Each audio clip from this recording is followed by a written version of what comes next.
For most of the clients that I've been working with, it's really a factor of aging power infrastructure combined with things like growing cybersecurity threats.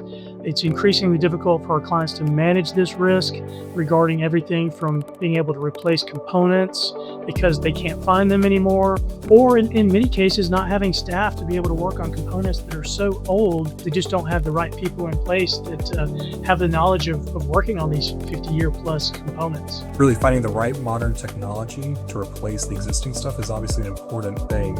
But when it comes down to it, getting to understand a client's system, not just as it's shown on drawings, but as they actually use it and work with it, is really a step that can't be overstated in importance. All of the aging infrastructure leading to unplanned outages just becomes more advanced of a problem to solve.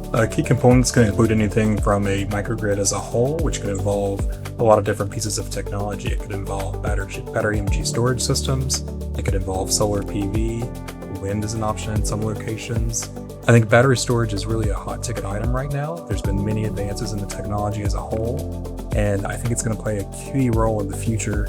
In a nutshell, it's getting after this as early as possible and bringing the right people on board. So when we're able to step in really early and lay out a detailed utility master plan or provide detailed digital twins of their systems and then provide them the necessary project documentation to be able to get these projects approved, then the more confident they are in moving forward with the best solutions in place. Everything's expensive, so it's key to find the shoe that fits your foot as best it can, not just the biggest shoe possible. The better and more detailed information an engineer has about their system, the better and more accurate the future upgrades to the system can be. Make sure you're not oversizing your battery, make sure you're not oversizing your solar.